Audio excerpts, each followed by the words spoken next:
Hey, hi, hello. Welcome. This is Pages with Postlethwaite, and I am Heather, or Ms. Postlethwaite, if you're one of my students. I'm so excited to be back with you. So this is the November wrap-up of all the middle grade books that I read for that month.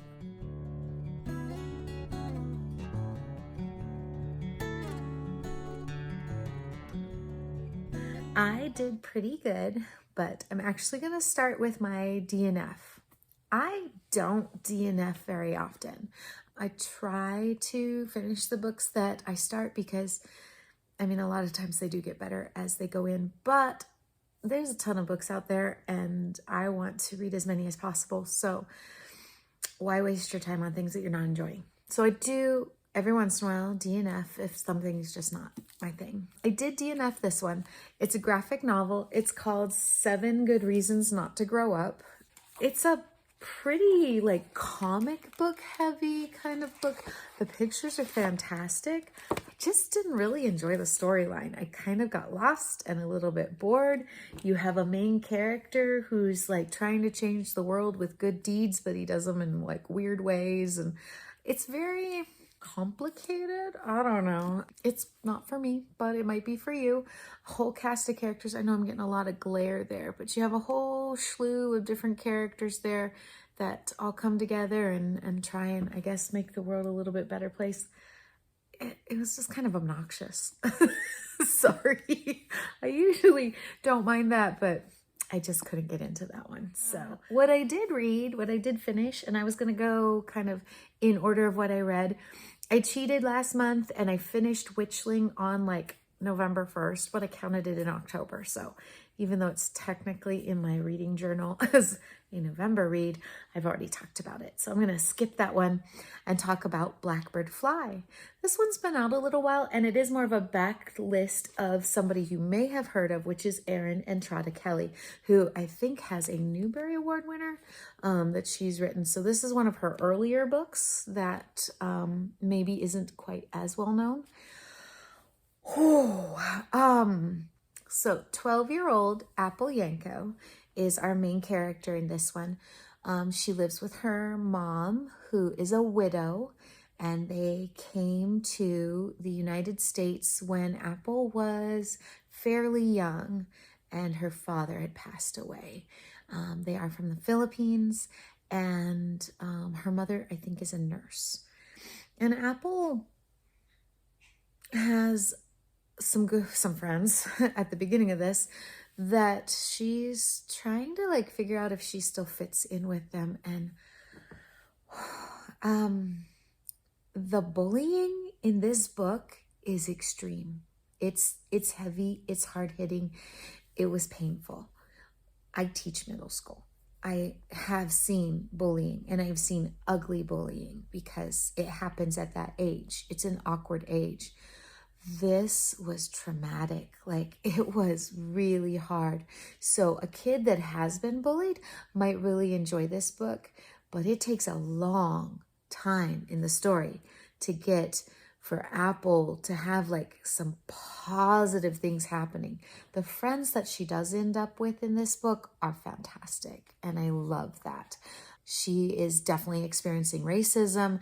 She is experiencing horrific bullying, and this is that age group. 7th grade is that age group. People start to like people, and so basically Apple finds herself on this list of the 10 ugliest girls in school, and the boys relentlessly bully. It does have a pretty good message about learning to be yourself and trusting who you are and finding real friends and being kind. I definitely think that's a topic in here that gets reiterated. It's hard. This one's a tough one. I think if kids are going to read this one, I would hope they have someone to talk to about it afterwards because it's heavy. Okay, so I think I gave this one 4 stars. It is good, and she's fantastic. Great author. Okay, next up, I did a graphic novel. So this is drama. It's been around for a while. A lot of my students have read this one. Of course, there's the whole set. I think I showed you when I got all my wonderful haul recently for the Gonga deals that I was able to find the whole set here. So I have all of them that go with it, Guts and Smile and Sisters. So this author is very prolific with the graphic novels and my students love it. So I'm trying to catch up with them and kind of hear what they are reading so I can get in on the ins. I loved this book because it kind of centers around obviously drama, but about a play and like the kids that are involved in the play and what it looks like when you are backstage and what it looks like when you are front stage. Both of my children are kind of drama kids, and so we kind of understand that world, and so this was really fun to read. 4 stars. Next up, November is Native American Heritage Month. Usually I diversify my reading. I'm not going to only read books by authors who are Native American. I'm going to read them all year long, but I wanted to make sure I did get one in November. And so that is The Storyteller by Brandon Hobson. I enjoyed this book. It's fun. It's okay, fun might not be the right word. It is fantastical. So a lot of mythology is coming to life here.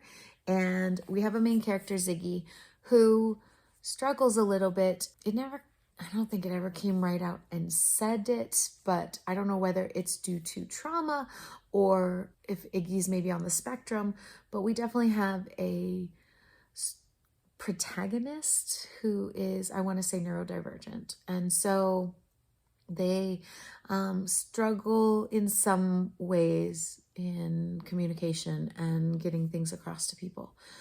Ziggy also has anxiety. That might be mentioned a little much in the book. That was probably one of my qualms with it, is just, we hear it a lot. I probably don't need to know it every 20 pages. Besides that, I really enjoyed Ziggy. I enjoyed his adventure. Basically, his mom is missing, and she's been missing since he was little. We have a lot of Indigenous women that go missing. And so his family is trying to move forward. And he thinks that he can figure out where she went by like maybe searching some caves in the area. And so he ends up one night going on an adventure with one of the different girls that is at his school and another friend and his sister. And they end up kind of on a magical journey this night in search of, finding answers for his mom. And he finds answers, but maybe not for the questions that he was asking.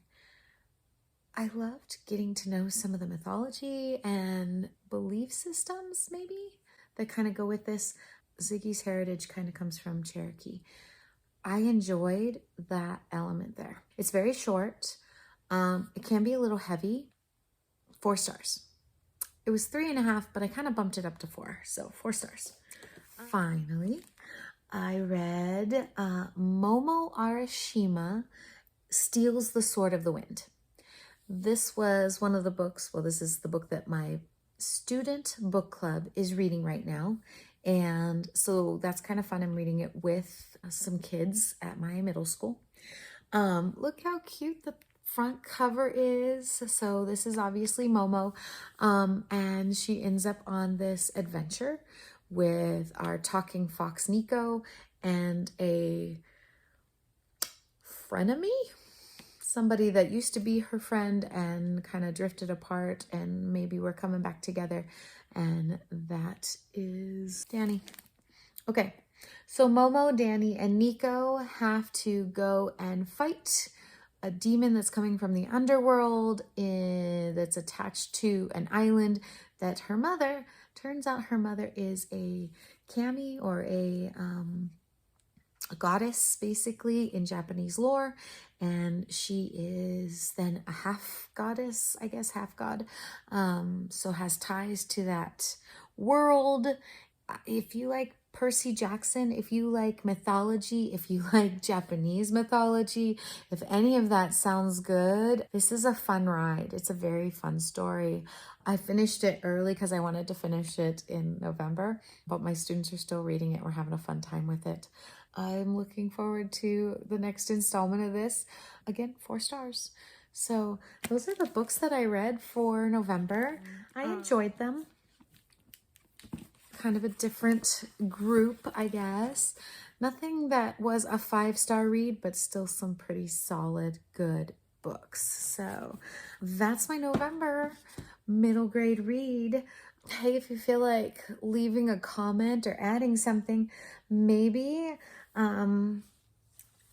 maybe a guitar, because that is what Apple wants more than anything, is a guitar. If you like the Beatles, this is the book for you.